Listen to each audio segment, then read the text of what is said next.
السلام عليكم ورحمة الله وبركاته.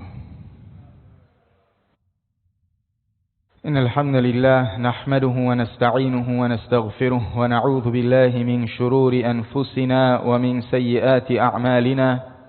من يهده الله فلا مضل له ومن يضلل فلا هادي له، وأشهد أن لا إله إلا الله وحده لا شريك له، وأشهد أن محمدا عبده ورسوله.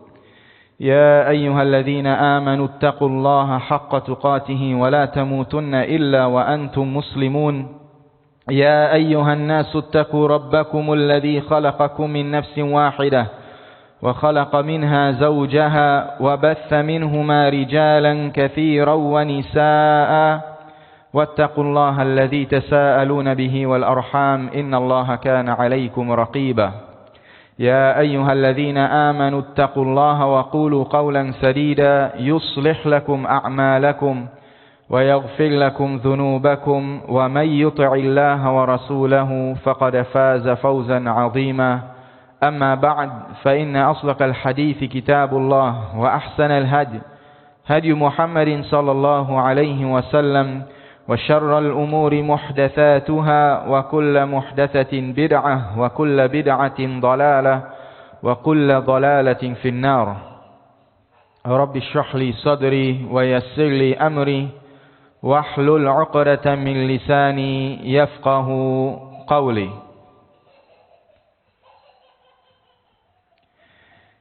We commence insha'Allah ta'ala with our pre-Ramadan program, a month of boost before the month of Ramadan, or more technically 4 weeks of program before the month of Ramadan, or 4 days of program before the month of Ramadan, 1 day each week.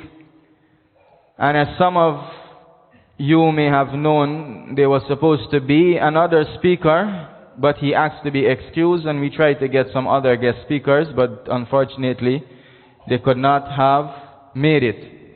But insha'Allah ta'ala, we ask Allah subhanahu wa ta'ala to aid us and to benefit us with that which He taught us, and to aid us in practicing that which He have taught us.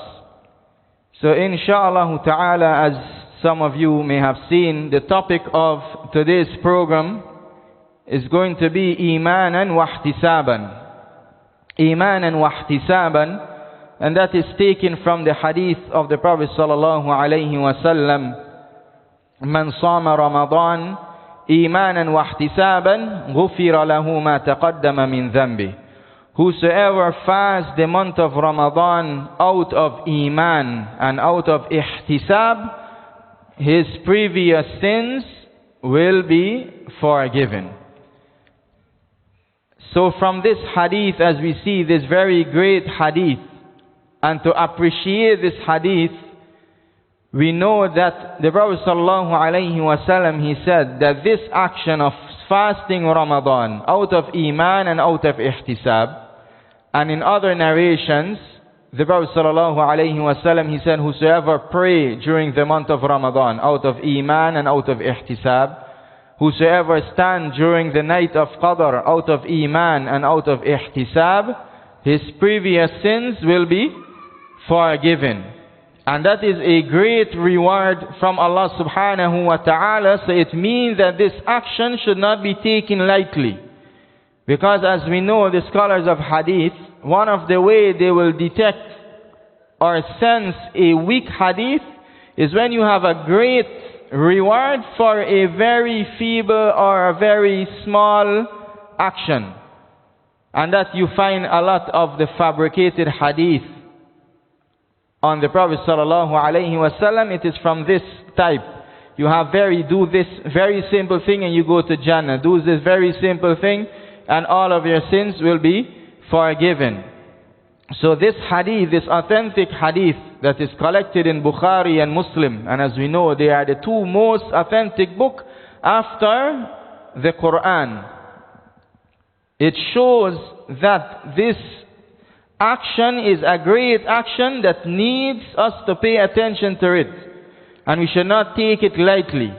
And there is nothing, don't think that there is something that we are going to live our life in sins and disobedience to Allah, and then we are going to gain that Jannah easily, that the companions had to fight and sweat and even fight their own brothers and their sisters and their own family for them to gain Jannah.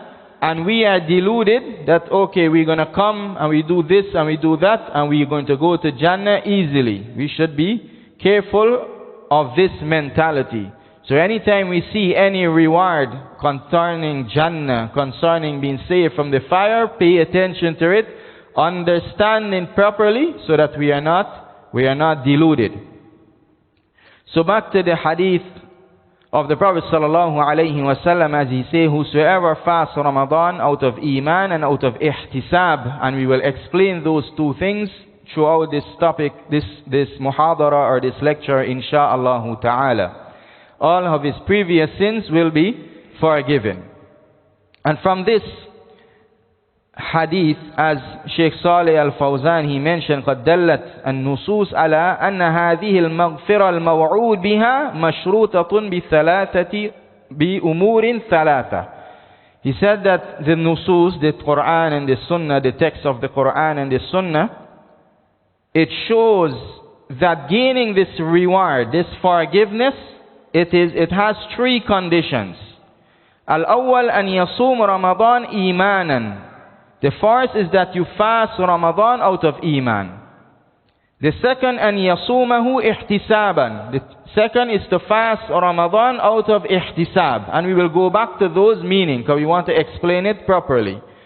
And the third, an yajtanib al-kaba'ir, is to stay away from the major sins. In order to get this reward, he said, the Quran, the text of the Quran and the Sunnah, it shows that there are three conditions. One, you have to fast Ramadan out of Iman. Second, out of Ihtisab. And third, you have to stay away from the major sins. And you're going to gain this reward of having all of your previous sins forgiven. Or all of your previous sins will be forgiven except the major sins. Now from the hadith, it is clear where you get the condition of Iman and Ihtisab from. It is clear where you get the condition that you have to fast out of Iman and you have to fast out of Ihtisab. Now where did they get the condition of staying away from the major sin? The Prophet said all of your previous sins will be forgiven. Why have the scholar, the vast majority of scholars, they say this does not include the major sins.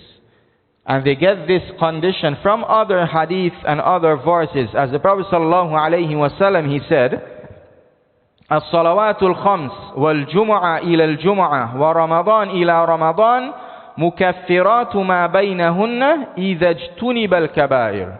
In Sahih Muslim, on the authority of Abi Hurairah, the Prophet sallallahu alaihi wasallam, he said that the 5 daily prayers, the Jumu'ah to the Jumu'ah, Ramadan to Ramadan, it's an expiation for the sins so long as you stay away from the major sins.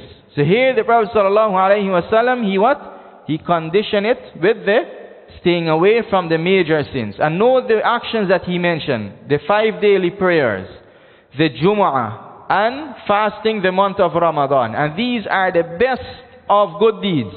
These are the top of the obligations. So if these good deeds, you are not going to have your major sin forgiven just by doing them, then doing anything less than them, more so, you're not going to have your major sins forgiven. So how is it we have our major sins forgiven?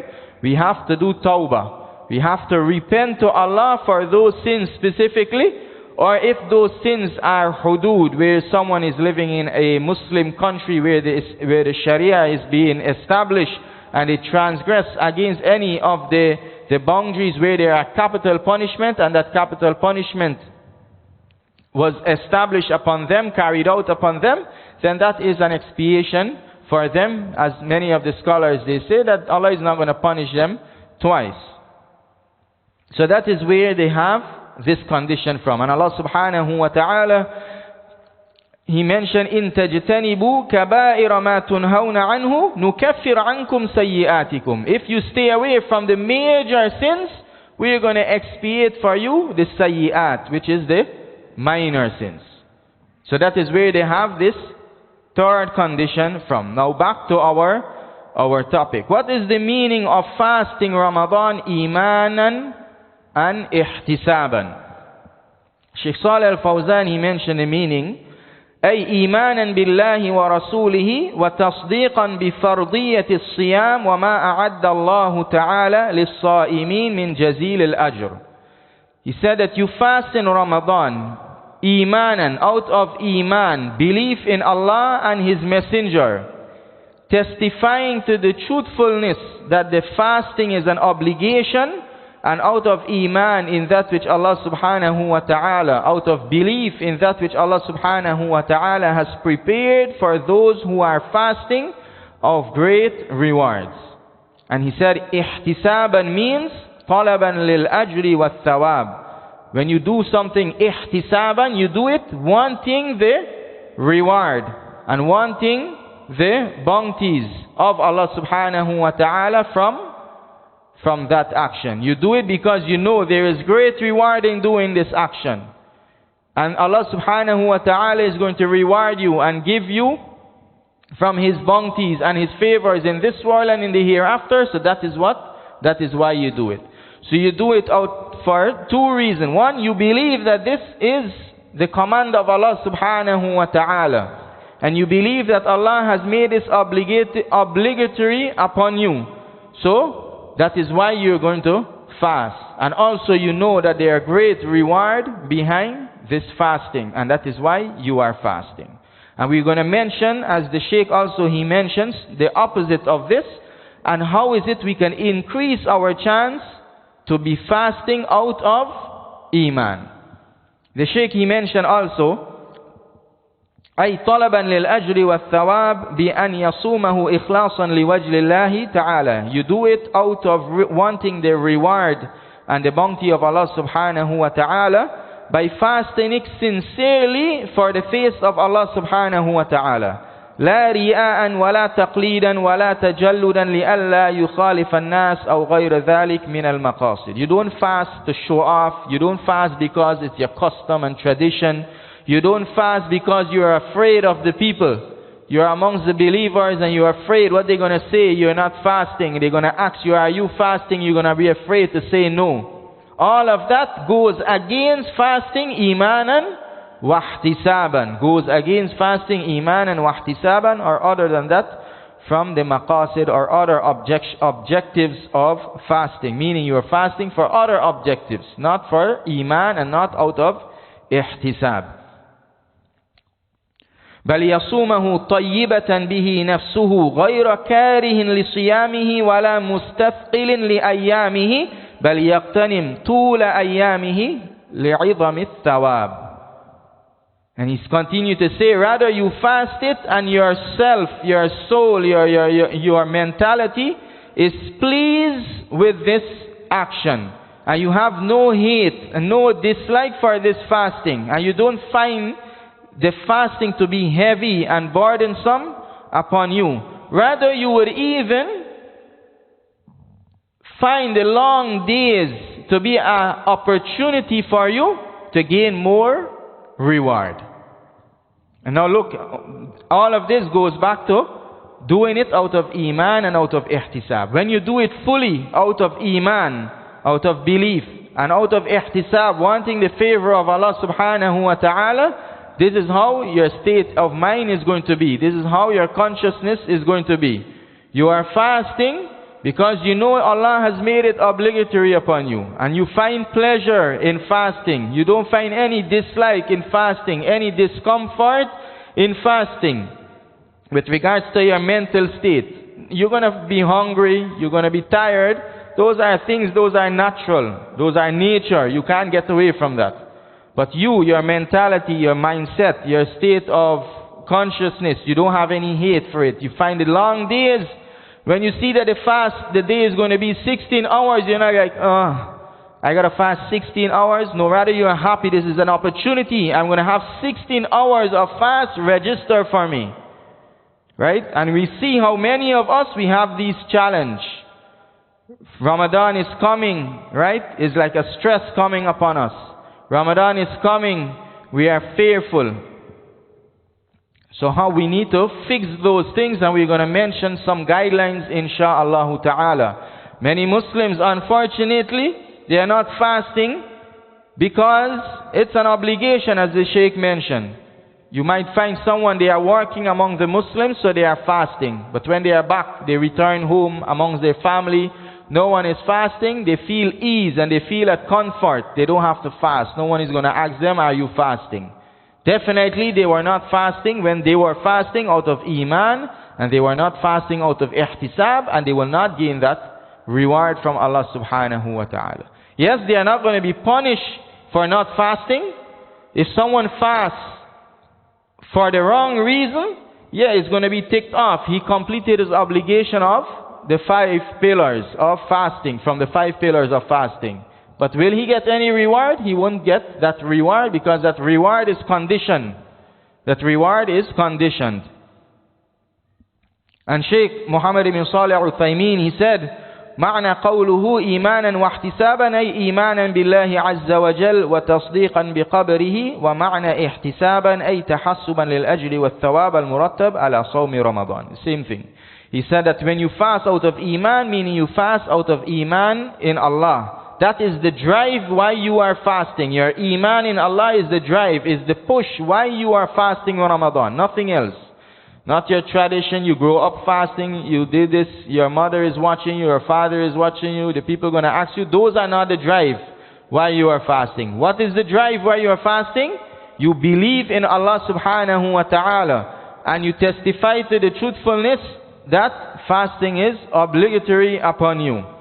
And also you fast ihtisaban, wanting the reward and the thawab from Allah subhanahu wa ta'ala. Those are the drive for fasting. And as we mentioned, the third condition is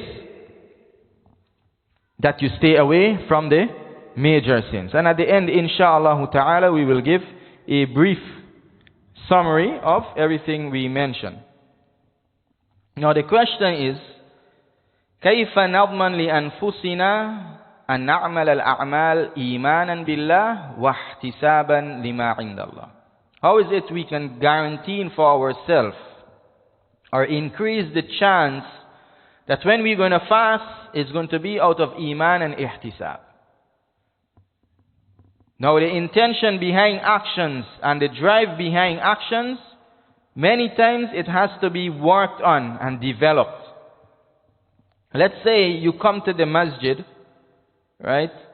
You know, like for example, let's say there's a basketball court at the masjid. You never used to come to the masjid before.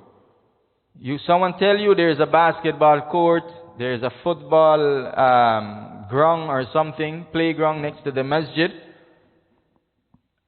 Come and we're going to have a nice game after the masjid, and we're going to hang out in the night. So you go into the masjid. You never used to go to the masjid before, and that's the drive that pushed you out. Right? And now someone is telling you that in order for you to gain the reward of coming to the masjid and getting the reward of your salah multiplied, you have to come to the masjid wanting that. Not anything else, not to meet this one, not to play. Now that has to do with your intention. To flip your intention, if you think about it, is not something that is easy when it comes to your intent, when it comes to the maqsad, what pushes you. But it's something you got to develop. You can just see it on your tongue, okay, I'm going to come to the masjid for the sake of the masjid and not to play basketball or football or whatsoever.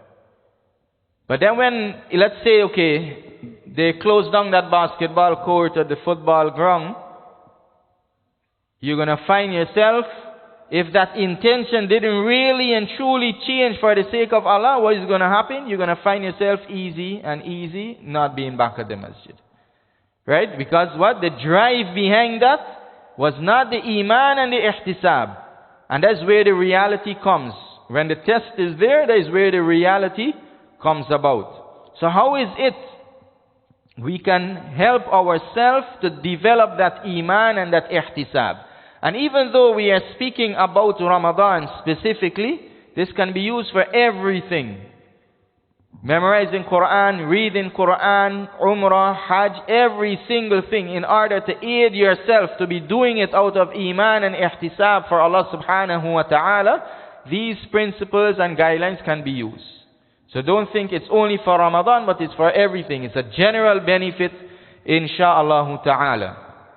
The first, بِمَعْرِفَةْ مَا هُوَ عَكْسْ حَقِيقَةَ ذَلِكَ, as we mentioned before, كَمَا ذَكَرْنَا, is to know the reality of the opposite. And we mentioned that in the statement of the Sheikh, when he mentioned that you're not doing it out of to show off because you're afraid of the people or because of tradition and customs. If you know what is the opposite, you will know, okay, I'm doing the opposite, so this means I'm not doing what I'm supposed to be doing. Like they say, no one, only a mukhlis, a sincere person, will know what is riya, what is showing off. Or as they say, بِضِدِّهَا تَتَبَيَّنَ الْأَشْيَاء. Or عَرَفْتُ الشَّرْ لَا لِلشَّرْ لَكِنْ لِتَوَقِّيهِ وَمَنْ لَمْ يَعْرِفِ الشَّرْ مِنَ الْخَيْرِ يَقَعْ فِيهِ. Why is it you need to know what is the wrong, and what is the evil, and what is the bad thing, so that you can stay away from it. Because the one who doesn't know what is the bad thing, what is the evil, what is the wrong, what is the false, most likely is going to fall into it. And as we said, as they say, the one, only a sincere person know what is showing off. The one who doesn't know what is showing off, he's going to be showing off himself without realizing it, and he's thinking that he is sincere. As Allah subhanahu wa ta'ala, He mentioned in the Quran, قُلْ هَلْ أُنَبِّئُكُمْ بِالْأَخْسَرِينَ أَعْمَالًا الَّذِينَ ضَلَّ سَعْيُهُمْ قُلْ هَلْ نُنَبِّئُكُمْ بِالْأَخْسَرِينَ أَعْمَالًا الَّذِينَ ضَلَّ سَعْيُهُمْ فِي الْحَيَاةِ الدُّنْيَا وَهُمْ يَحْسَبُونَ أَنَّهُمْ يُحْسِنُونَ صُنْعًا. Right? Did I read the verse right? Say, should I not tell you who are going to be the one who is at most lost with regards to his deeds? Is the one, he tired himself and wasted his effort in this worldly life, and he think that he is working good deeds. He think he is doing good. Why? Because he didn't know the evil.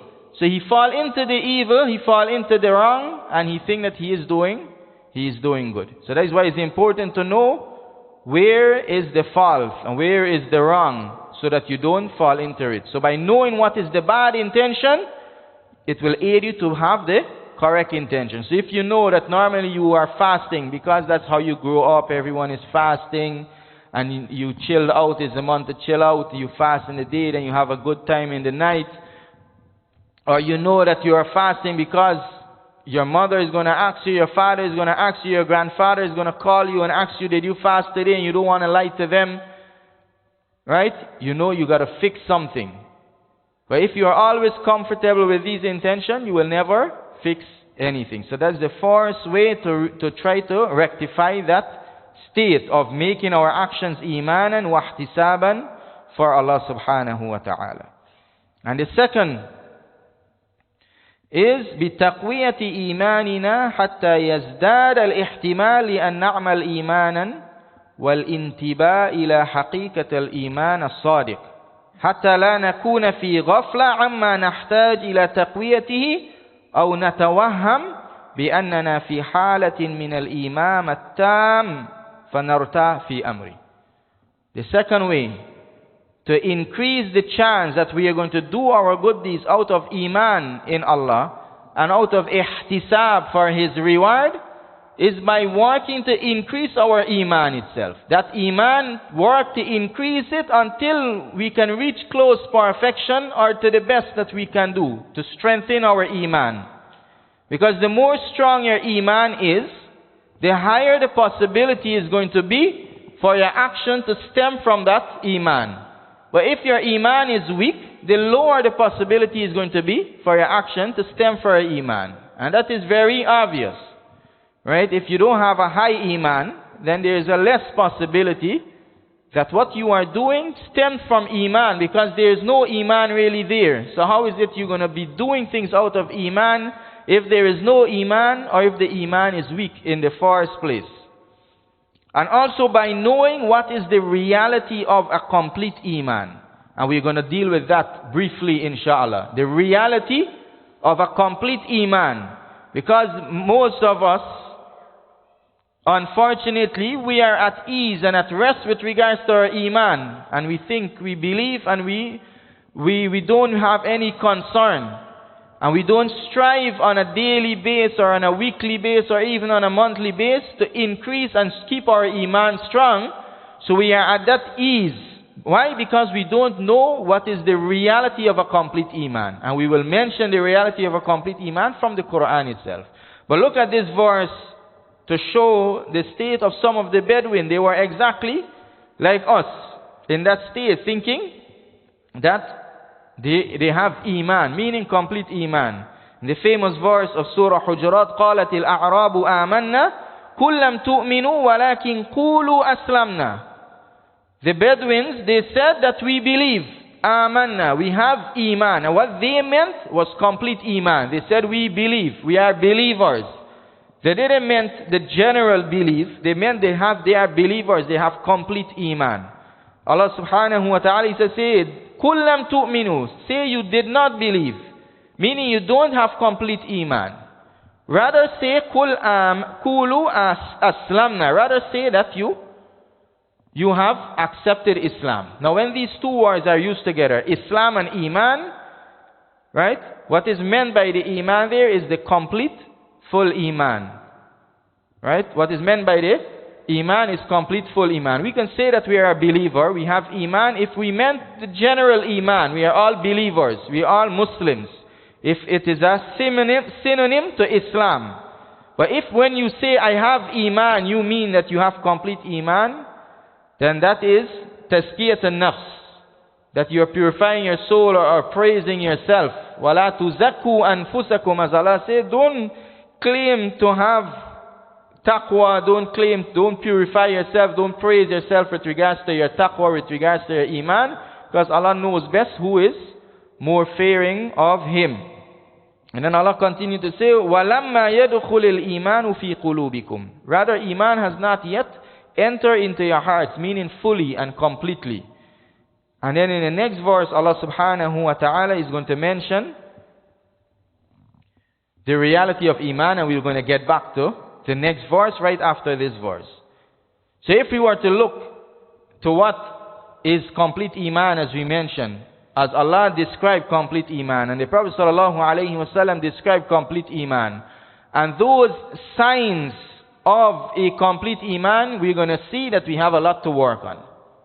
So let's mention briefly the verse after the verse in Surah Hujurat, after the verse of the Bedouins. Allah subhanahu wa ta'ala, after rebuking them for claiming that they have complete Iman, what He said, إِنَّمَا الْمُؤْمِنُونَ الَّذِينَ آمَنُوا بِاللَّهِ وَرَسُولِهِ ثُمَّ لَمْ يَرْتَابُوا. He said that the believers, the true believers, they are none but those who believe in Allah and His Messenger, ثُمَّ لَمْ يَرْتَابُوا, then they have no doubt in their heart whatsoever. وَجَاهَدُوا بِأَمْوَالِهِمْ وَأَنفُسِهِمْ فِي سَبِيلِ اللَّهِ, and they strive in the path of Allah with their wealth and with their souls. أُولَٰئِكَ هُمُ الصَّادِقُونَ, they are the truthful ones. They are the ones who are truthful in their Iman. In this verse, Allah mentioned two things, their belief, and then it follow up with having no doubt whatsoever in their heart. No doubt concerning anything that is revealed to Allah and His Messenger. They have tranquility. As we know, this word Iman linguistically, from its meaning is tuma'nina, is tranquility. When you have Iman in something, your heart is tranquil with regards to that thing. You have no doubt about it. And then they strive in the path of Allah with their wealth and with their souls, or with their own selves. In another verse, Allah subhanahu wa ta'ala also mentioning what is complete Iman, or the signs of complete Iman. إِنَّمَا الْمُؤْمِنُونَ الَّذِينَ إِذَا ذُكِرَ اللَّهُ وَجِلَتْ قُلُوبُهُمْ وَإِذَا تُلِيَتْ عَلَيْهِمْ آيَاتُهُ زَادَتْهُمْ إِيمَانًا وَعَلَى رَبِّهِمْ يَتَوَكَّلُونَ. And this verse is even more heavy. Now look at this verse. The believers, the true believers, they are none but those. And as we know, this word innama, as they say, in linguistic, in the language of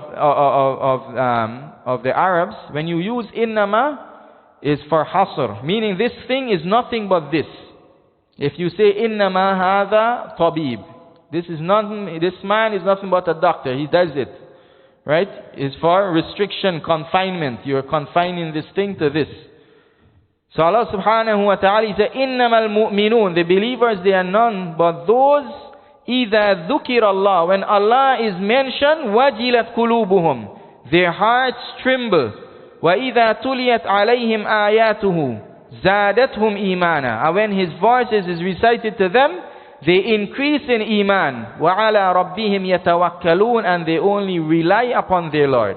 وَعَلَى رَبِّهِمْ, He didn't say وَيَتَوَكَّلُونَ عَلَى رَبِّهِمْ, وَعَلَى رَبِّهِمْ يَتَوَكَّلُونَ, and that is another style of hasr, of confinement, and they only rely upon their Lord. And we are going to touch on these briefly, inshallah. But before we get into the explanation of this, know that these are only the signs of a complete iman. So far we have not mentioned clearly how to increase our iman. Right? When you have complete iman, when you hear the name of Allah, your heart is going to tremble. Can you go and tell someone, okay, for you to have complete iman, you have to tremble your heart when you hear His name? He will not be able to do so. Right? You can't control the fear in your heart and say, okay, I want to be fearful here, I don't want to be fearful there. It's something that has to come. It has to come from development. But that's the sign. When you hear the name of Allah, your hearts tremble out of fear. You can't, someone, okay, I want to have complete iman, I'm going to tremble my heart. That can't, it has to be developed. So how is it we're going to reach that? We're going to deal with that briefly, inshallah, also. And everything got to be briefly as we're coming down to the end. وَإِذَا تُلِيَتْ عَلَيْهِمْ آيَاتُهُ زَادَتْهُمْ إِيمَانًا. Same thing. When the verses of Allah are recited, their iman increase. Any one of us have the ability to, okay, said, read some Quran to me and let me increase in iman. Someone can read the entire Quran to you, but you don't move. Your iman doesn't move. Your heart is not affected. Right? These actions here are not things that we can do from, is not what you call it, voluntary actions. We have to develop them so that it happens. We have to develop them so it happens. And that's why we say we have to know what's the reality of a complete iman. So we know what we have to work towards. We know that the entire month is going to pass. We listen to so much khutbah, so much reminder, and we are not moved. So we know there's something we need to fix. What is it I need to do so when I hear the remembrance of Allah, that I am fearful. When I hear the name of Allah, when I hear the verses of Allah, my heart trembles and it's affected. What is it I need to do? وَعَلَى رَبِّهِمْ يَتَوَكَّلُونَ, and they don't rely upon anyone but Allah subhanahu wa ta'ala. Al-Shaykh al-Sa'di in his tafsir, he said, after explaining the verse before this verse, this verse here, إِنَّمَا الْمُؤْمِنُونَ الَّذِينَ إِذَا ذُكِرَ اللَّهُ وَجِلَتْ قُلُوبُهُم, this is the second verse of Surah Anfal. After the Shaykh explained the first verse, or the beginning of this verse, just before this verse, Allah subhanahu wa ta'ala, He says, وَأَطِيعُوا اللَّهَ وَرَسُولَهُ إِن كُنتُم مُؤْمِنِينَ, and obey Allah and His Messenger if you are believers. Connected to Iman. And that is one of the way to increase our Iman and strengthen our Iman. Obey Allah and the Messenger if you are believers. And the Shaykh, he said, وَمَنْ نَقَصَتْ طَاعَتُهُ لِلَّهِ وَرَسُولِهِ فَذَلِكَ لِنَقْصِ إِيمَانِهِ. He said, whosoever have a deficiency in his obedience to Allah and His Messenger, that is because there is a deficiency in his Iman. And all of this, for us, gauge ourselves. Look at your state. How many sins are you deliberately transgressing or committing? And we are not going to be sinless. As the Prophet sallallahu alaihi wasallam, he said, "Kullu bani Adam khata." Every son of Adam is a sinner. And the best of those who sin are those who repent. We are always going to fall into sin. But as a gauge, we look at our life.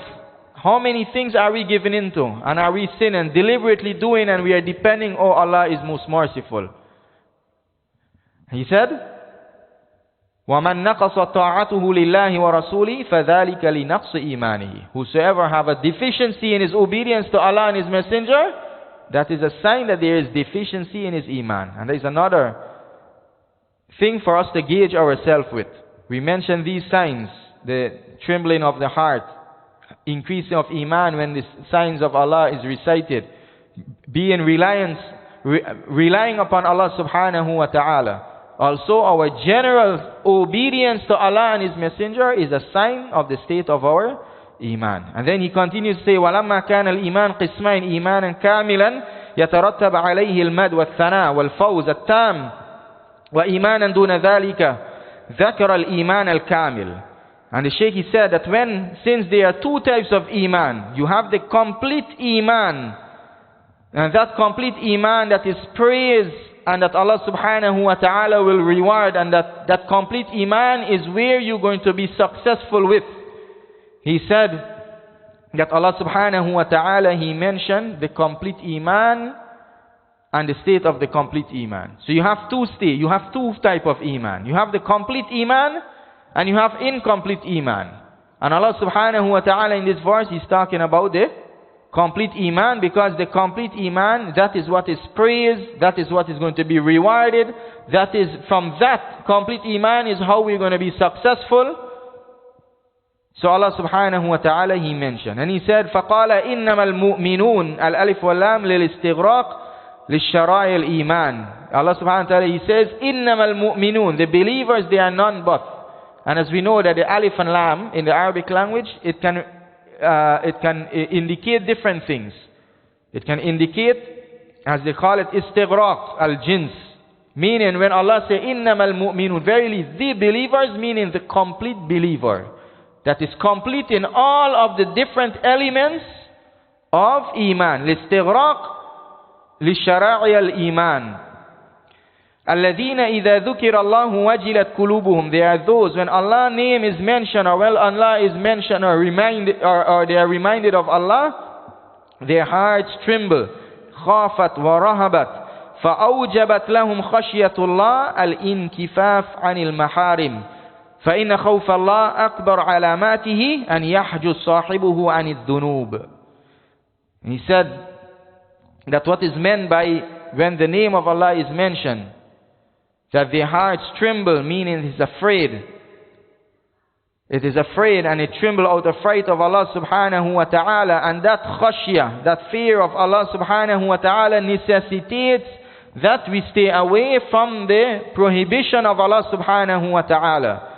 Because the biggest sign that we have khashya of Allah, and we have fear of Allah, and khawf of Allah subhanahu wa ta'ala, is that we stay away from the disobedience or the sins. That is the biggest sign that there is khashya and fear in the heart. And the more sins we commit, more it means that there is a higher level of negligence with regards to the fear of Allah. وَإِذَا تُلِيَتْ عَلَيْهِمْ آيَاتُهُ زَادَتْهُمْ إِيمَانًا. And when His signs are recited upon them, they increase in iman. وَوَجْهُ ذَلِكَ أَنَّهُمْ يُلْقَوْنَ لَهُ السَّمْعَ وَيَحْضُرُونَ قُلُوبَهُمْ لِتَدَبُّرِهِ فَعِنْدَ ذَلِكَ يزيد إيمانهم لأن التدبر من أعمال القلوب لأنه لا بد أن يتبين لهم معنى كانوا يجهلونه أو يتذكرون ما كانوا نسوه أو يحدث في قلوبهم رغبة في الخير واشتياق إلى كرامة ربهم أو وجلا من العقوبات وازدجارا عن المعاصي وكل هذا مما يزداد به الإيمان. And the Shaykh, he continued to say, explaining this verse, when Allah says, وَإِذَا تُلِيَتْ عَلَيْهِمْ آيَاتُهُ, when His verse are recited, their iman increase. He said that happened because they listen attentively to what is being recited. And their hearts are present to that which is recited, and they reflect and they contemplate over that which is recited with their hearts, so their iman increase. And because contemplation is an action of the heart, they are going to, when they hear the voices of Allah, they are going to know something that they were ignorant of. And this shows the importance, especially for us, to study the Quran, to study the tafsir of the Quran. Because, and this is general for everyone, Arabs and non-Arabs, but especially for the non-Arabs. We need to study the Quran, because how else we are going to know something that we were ignorant of if we don't study the Quran? So he said, how is it that their iman increased? Because they are going to know something that they were ignorant of, or they're going to remember something that they have forgotten. As Allah mentioned the Quran, He described the Quran in many places as a dhikr, as a remembrance. Or in their heart they're going to find some motivation to do good, or some longing for the reward of Allah. By reading the Quran, you're going to find some longing for the reward with Allah, coming across the reward in Jannah and come across the promises of Allah subhanahu wa ta'ala. You long for it. Or you're going to have some fear from the punishment of Allah subhanahu wa ta'ala by reading the verses talking about the punishment of the grave and the hereafter and what happened to people in this world. And you're going to stay away from the sins, and all of this is going to aid you in increasing in iman. وَعَلَى رَبِّهِمْ وَحْدَهُ لَا شَرِيكَ لَهُ يَتَوَكَّلُونَ. And the last thing in the verse is that they rely only upon Allah subhanahu wa ta'ala. And thus briefly, the reliance of Allah subhanahu wa ta'ala comprises of two things. The reliance of Allah comprises of two things. One, we have the reliance and the trust and the tranquility in Allah, that He is going to look after our affairs. And the second is we make the effort to do whatever we need to do. And you need both of it for the reliance of Allah. And how are we going to know, as we mentioned, how is it we're going to know that we have real and true reliance upon Allah? Is when we are tested. And as we previously in another class, we gave the example of securing something. Let's say, for example, every time you leave your home, you close the door, you key it, you lock it, you bar it, you do whatever, you chain it. Whatever is necessary for the protection of your home. But on top of that, you have to do those things. You have to lock your door, you have to key your door, make whatever is needed for the protection. And if you're living in an area where crime is a lot and so, then it will necessitate extra protection. But you can't just do that without relying upon Allah. You know that none of those things can protect your home unless Allah wills. So you make your effort and you rely upon Allah. Now how is it you know whether you are truly relying upon Allah, or is there something that's crossing your mind, but your real reliance is upon those locks and those keys and those chains? How are you going to know? If one day you end up work and you remember you didn't lock the door, or you remember you didn't chain the door, and there is no way for you to return home. Your commitment does not necessitate for you to return home. If you truly had reliance upon Allah, you will be at ease. Because Allah, you know you are a human being, you forget. You know Allah is not going to take you for your forgetfulness. Allah is not going to leave you alone on health. And you know that all of those things were just means that you are seeking to protect your home. But the true protector was Allah. So you forget today, but you're at rest. That Allah, the one who was protecting your home when it had the chain on, is the one who's going to protect your home when it doesn't have a chain on. And that's where you're going to know the level of your tawakkul. And depending on how much fear and anxiety and fright you have, you know there's something you need to work on. And as we said, all of this are the signs of a true and complete mu'min, believer. So we still have the question to answer, and that is,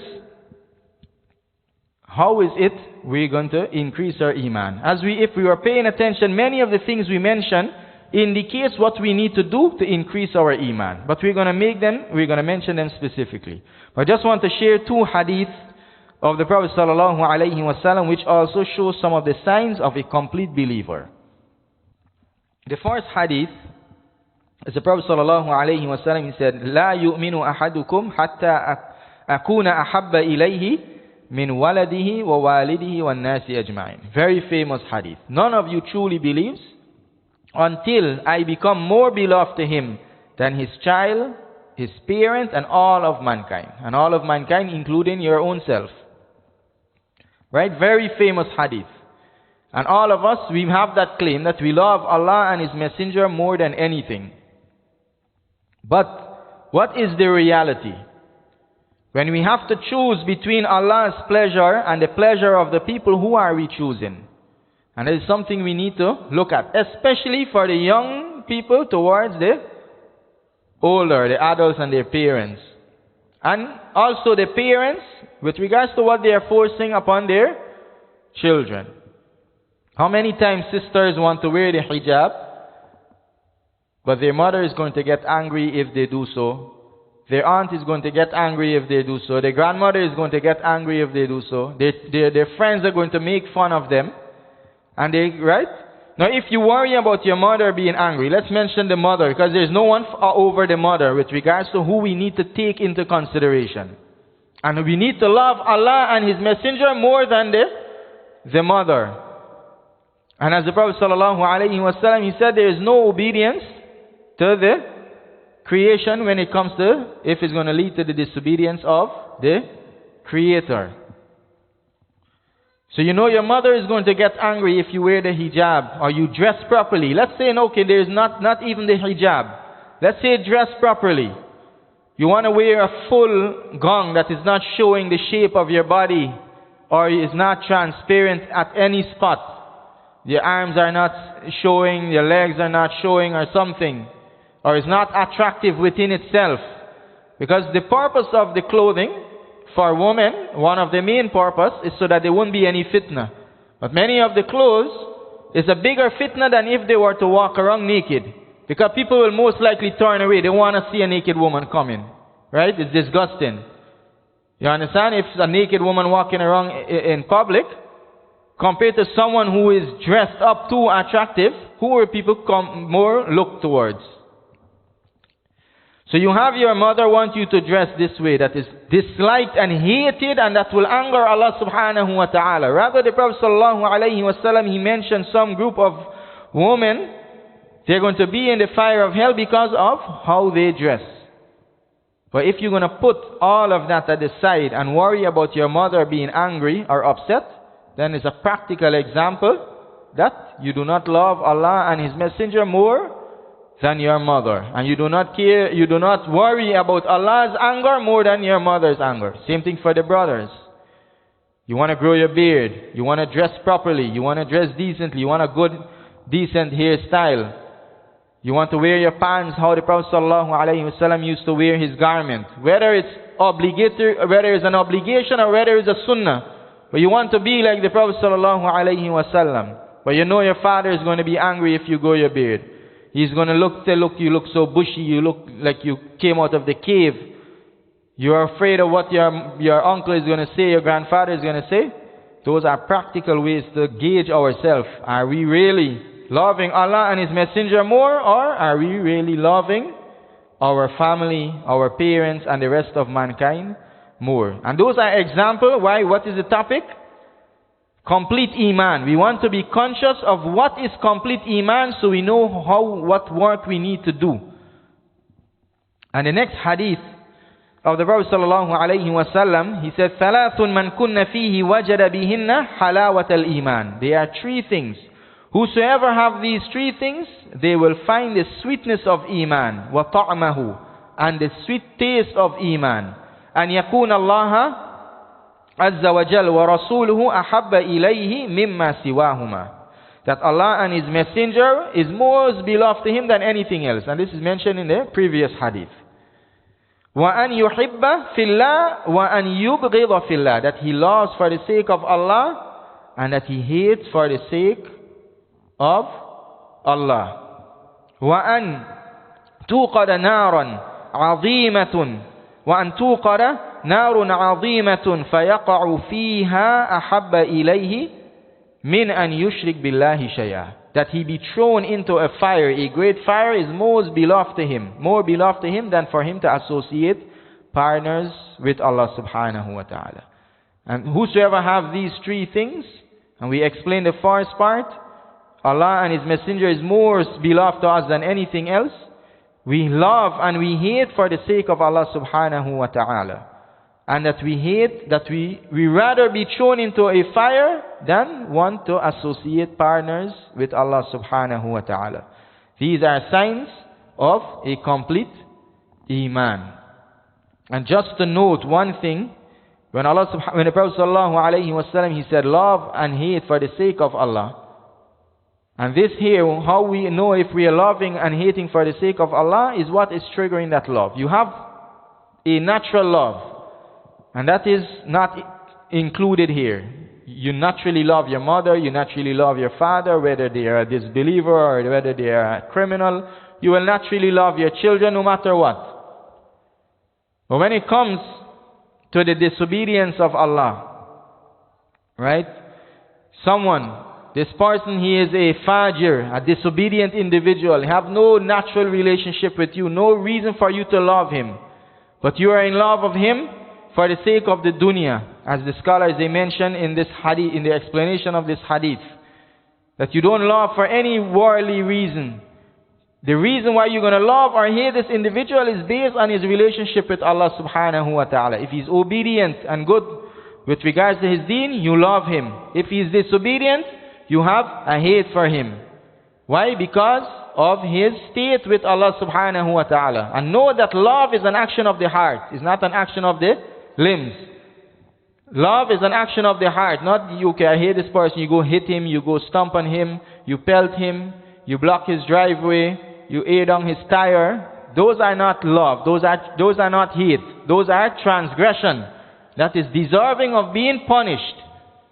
Right? Those are transgressing the rights of others that is deserving of being promised. Love and hate is in the heart. And one thing I want to mention that we need to be cautious of is falling trap to celebrities and players, football players, basketball players, cricket players.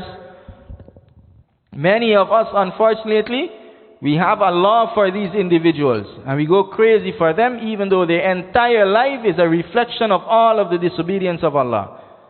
Fornication and adultery, homosexuality, and Muslims, they are going crazy over these people. That negates this love, and that is why we are not going to find the sweetness of Iman. So we still have the main question to specifically answer. As we said, all of these things are what? They are signs, things for us to gauge ourselves. So what is it we can do to increase our Iman? And we mentioned that if we pay attention to what was mentioned, the answer is there. But we want to bring it out. And the answer is summarized in the statement of Allah subhanahu wa ta'ala, وَإِذَا تُلِيَتْ عَلَيْهِمْ آيَاتُهُ زَادَتْهُمْ إِيمَانًا. When the verses of Allah is recited to them, their Iman increase. So how is it we can increase our Iman? We have to go to the verses of Allah, the Quran. And we are coming upon the Shahr of the Quran, the month of the Quran. Rather, we are in the month of the Quran. The month of Rajab, as the Salaf, when the month of Rajab enters, what month are we in? Sha'ban. When the month of Sha'ban enters, they will close up their stores, they will close their business, many of them, not all of them, and they will dedicate it for the Quran, before Ramadan even starts. And this here, the Quran is the greatest means for our Iman to be increased. If we want to increase our Iman, it revolves around the Quran.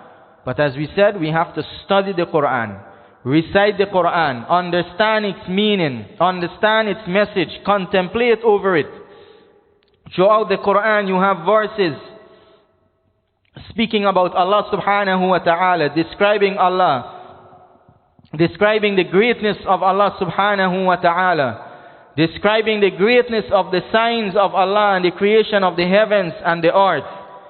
Verses talking about the punishment that befall the people of the past, talking about the hereafter, what is going to happen to the believers in the hereafter, what is going to happen to the disbelievers in the hereafter.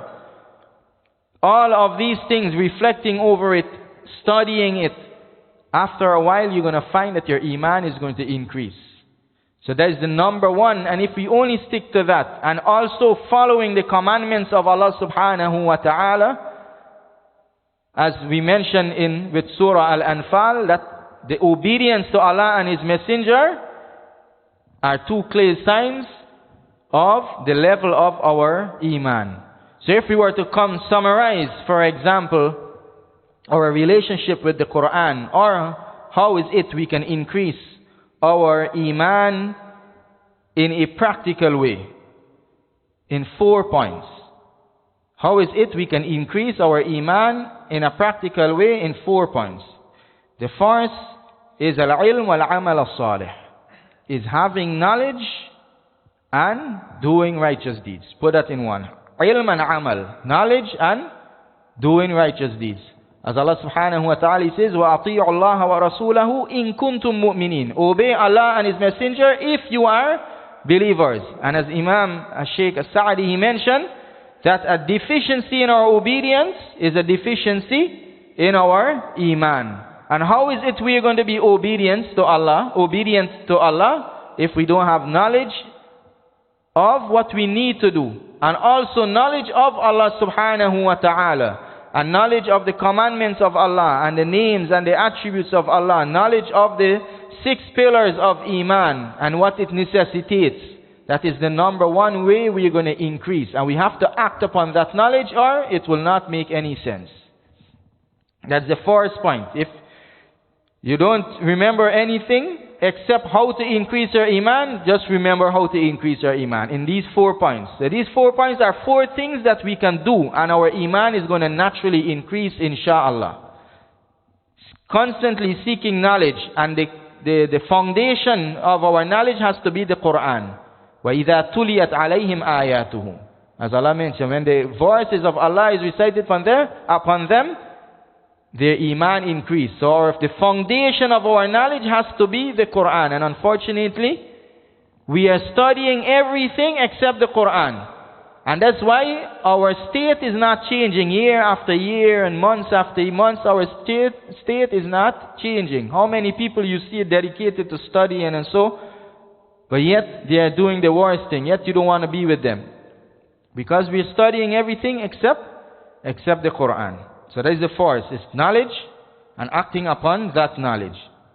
The second, التفكر في آيات الله القرآنية والقونية, to reflect over the signs of Allah or the verses of Allah. Ayat means signs, it can mean verses.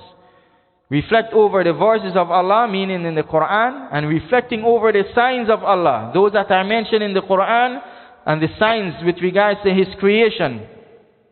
As we know, many times in the Quran, Allah subhanahu wa ta'ala call us to looking at His creation and pondering over the creation and pondering over the greatness of the creation.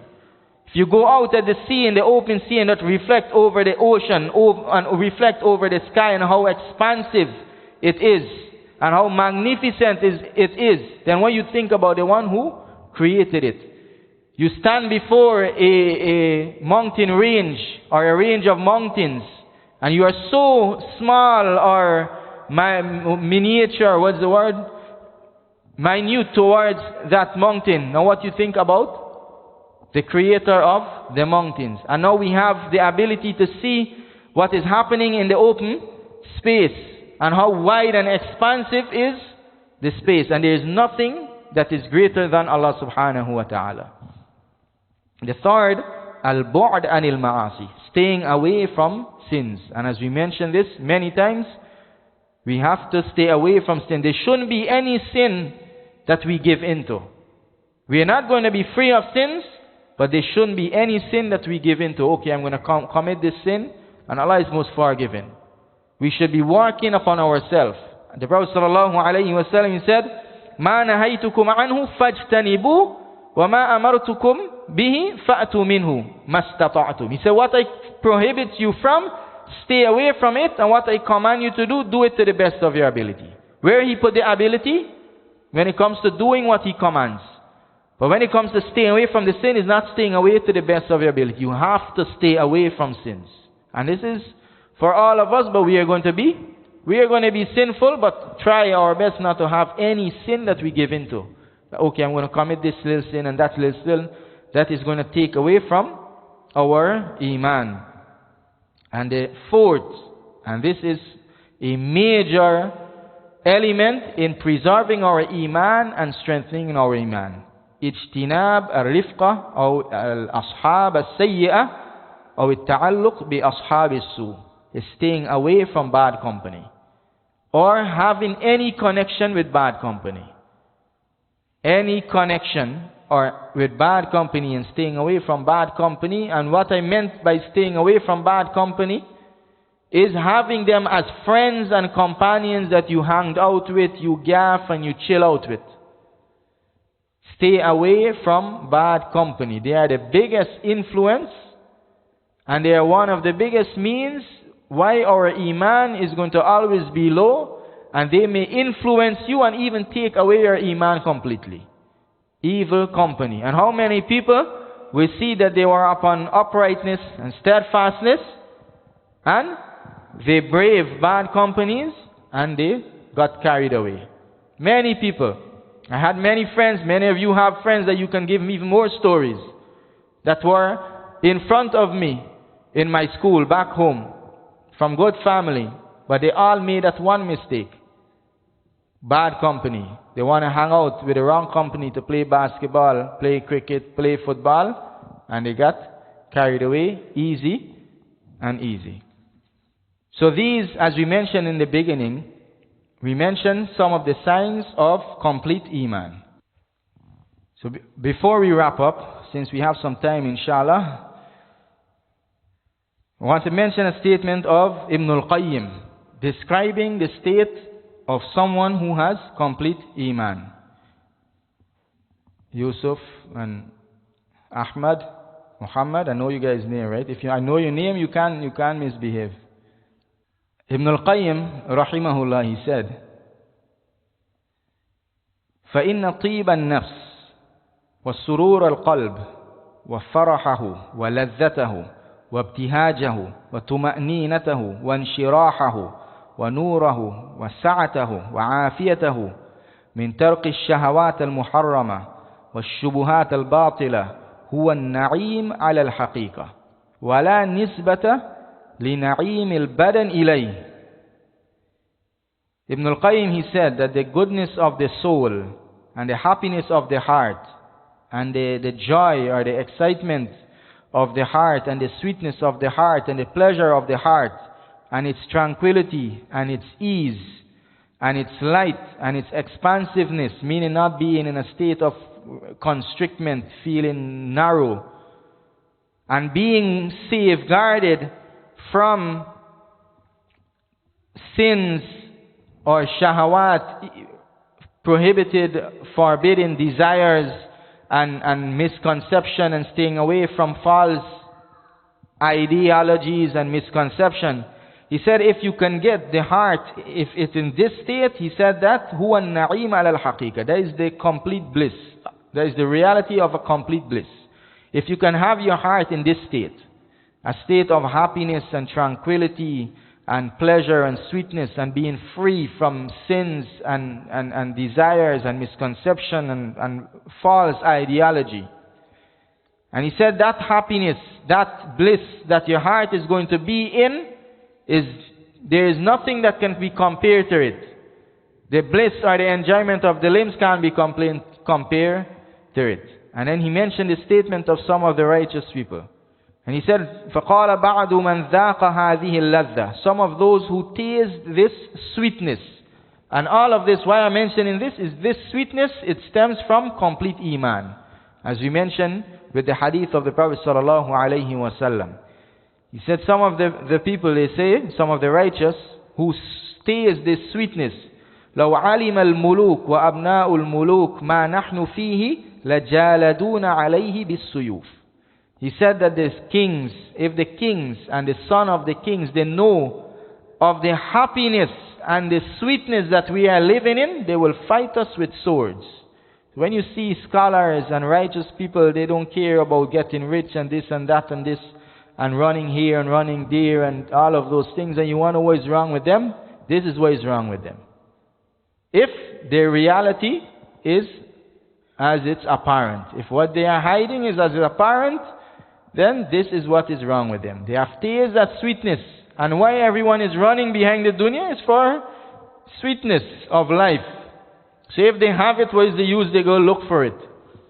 And he continued to say, وقال آخر إنه يمر بالقلب أوقات أقول فيها إن كان أهل الجنة في مثل هذا إنهم لفي عيش طيب. He says some of the righteous people, they said that there are times when the state of their heart will be in that happiness, in that bliss, in that sweetness. They will experience from their heart, they will say to themselves that if this is the state that the people of Jannah is in, then indeed they are in a great bliss, a great state of happiness. They are indeed in a good life.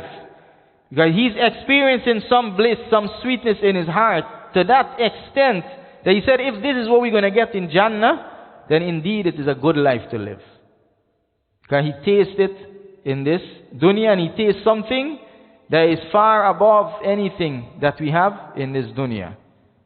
And he said, Inna fi dunya jannah.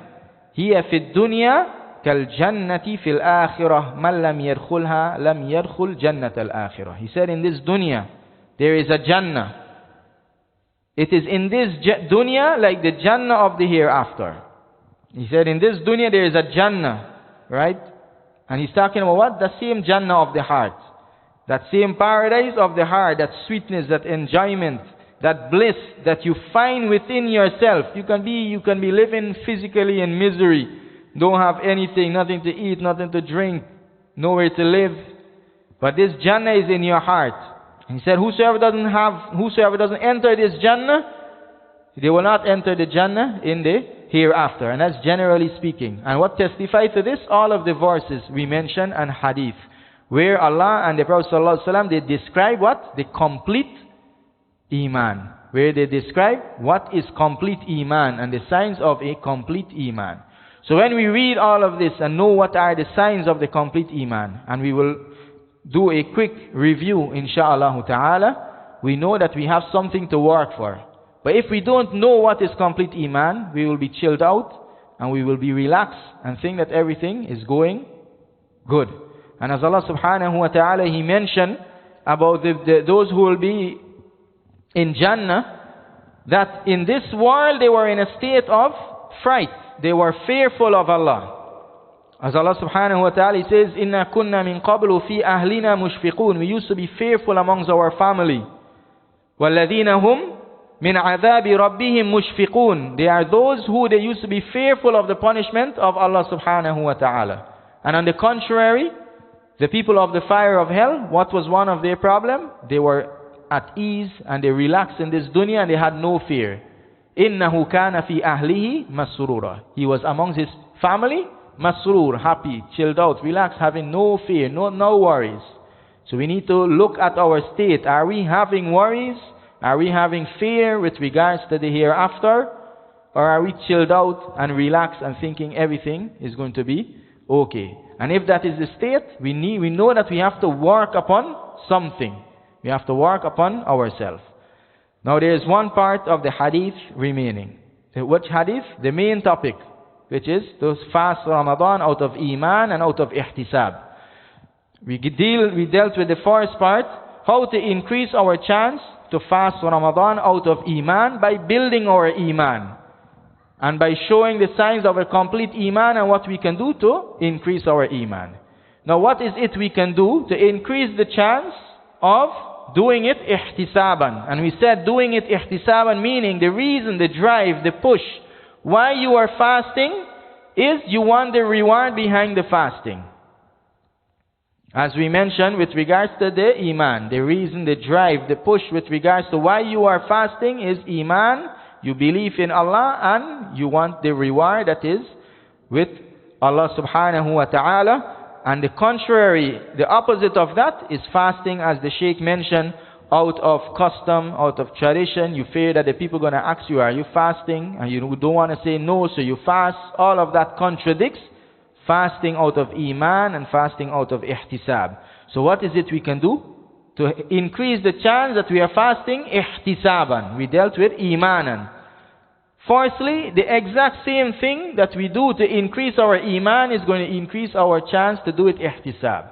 Because if we study the Quran and reflect over the Quran and the Hadith of the Prophet sallallahu alaihi wasallam, knowing the punishment of the hereafter and reflecting over the reward is going to increase our chance to want that reward and stay away, protect ourselves from those punishments. And specifically, what we can do to increase our chance to do anything ihtisaban, whether it's fasting, whether it's reading Quran, whether it's going for Hajj or Umrah, whether it's giving charity, there is one thing that we can do specifically that will increase the chance that whatever we do, we're doing it for the sake of the reward of Allah. Not for the sake of praising the praise of others, not for showing off, not for anything. And what is that?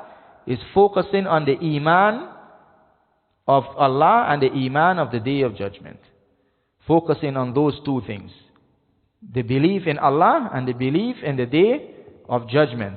By focusing on the belief in Allah and knowing the names and the attributes of Allah, you're going to increase your fear and your consciousness of Allah. And you're not going to want to attribute anything with your action that is supposed to be dedicated to Allah. And by focusing on the belief in the hereafter and what surrounds the hereafter, starting from death, and you are conscious about meeting your Lord and what is going to happen in the grave of punishment or bliss, and the Day of Judgment, that your scales are going to be weighed before Allah subhanahu wa ta'ala. You're either going to be given your book in the right hand or the left hand. You have to cross over the sirat. You have the fire of hell, and what is in the fire of hell of punishment and torment, and you are more conscious of those things, is going to increase your push to do what you are doing so that you can get the reward of Allah and stay away from His punishment.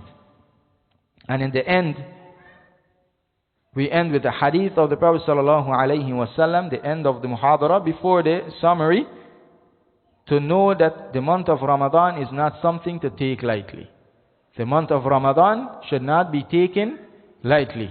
The Prophet sallallahu alaihi wasallam, as we know in the hadith of Abu Hurairah radiyallahu anh, the Prophet sallallahu alaihi wasallam, he stood on the member and he said, Ameen, Ameen, Ameen. And when they asked him, why is it you said Ameen 3 times? The Prophet sallallahu alaihi wasallam, he said that Jibreel alayhi salam came to him and said, Man adraka shahra Ramadan falam yughfar lah fadakhala an-nar fa'ab'adahu Allah qul Ameen faqultu Ameen. The Prophet sallallahu alaihi wasallam, he said, Jibreel came and said that whosoever met the month of Ramadan and his sins are not forgiven, then and he enters into the fire of hell, then may Allah distance him.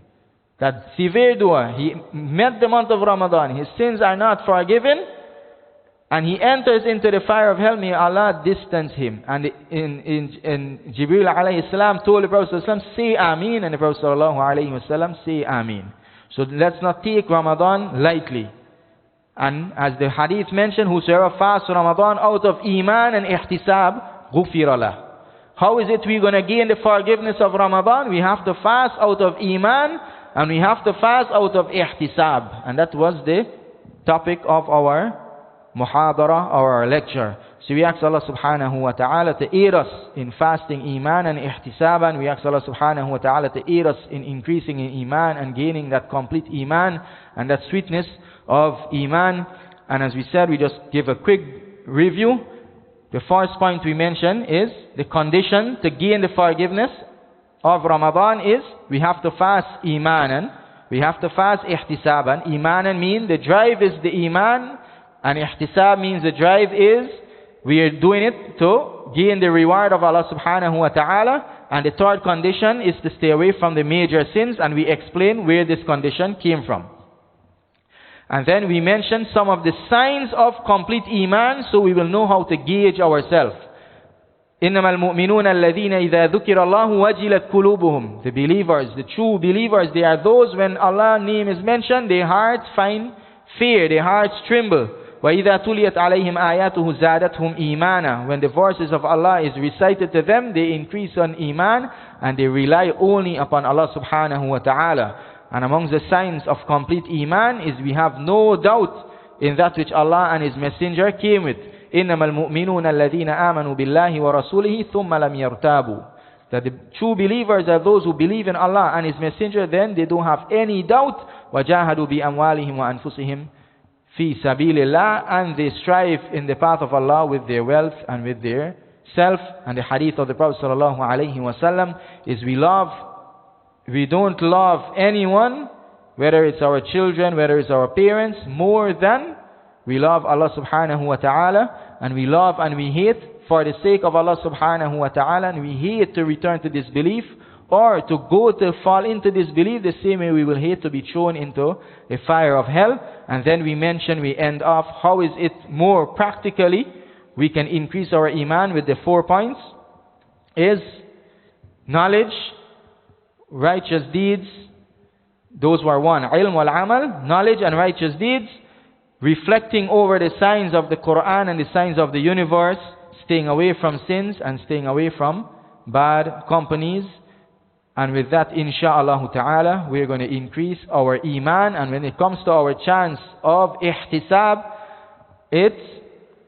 we said to focus on the iman in Allah and the iman in the day of judgment and what's surrounding it. We ask Allah subhanahu wa ta'ala to benefit us with that which He taught us, and to aid us in applying that which He have taught us.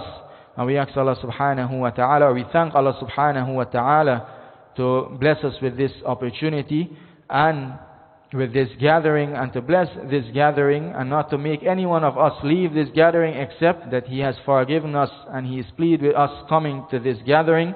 And we ask Allah subhanahu wa ta'ala to aid us in the remaining programs remaining before the month of Ramadan. And also we like to thank everyone who came out and make this gathering a success and a possibility, and for those who listen online for their time and their dedication to listen to the class. And also those who have missed something, it's going to be uploaded on YouTube, and you can find the recording also on the MixLR show reel. Insha'Allah ta'ala. Hadha wa sallallahu ala nabina Muhammad wa sallam. Assalamu alaikum wa rahmatullahi wa barakatuhu. And we don't forget, we're going to have dinner, insha'Allah. The food is supposed to be here since maybe 20 minutes ago, but seems that there's some delay. So after Maghrib, insha'Allah, so there's no hurry. After Maghrib, don't leave, insha'Allah ta'ala, without having something to eat. Assalamu alaikum wa rahmatullahi wa barakatuh. Next Saturday, insha'Allah, our next appointment, next Saturday, after Asr, and next Saturday there's 2 programs. One after Asr and another after Maghrib. And then the following Saturday the same thing. And the last Saturday before Ramadan we have the Sheikh from Kuwait, from Dhuhr all the way to Asia. Those long period we're going to set up a snack table outside, inshallah, so you don't get too hungry before the dinner. But if you can bear the hunger, you're not going to get distracted or get headache, benefit, inshallah, and don't leave. But we're going to have something for those. I know sometimes it's too long, you get hungry, you can't focus, you need a coffee or so. We're going to have it ready, insha'Allah ta'ala. Assalamu alaikum.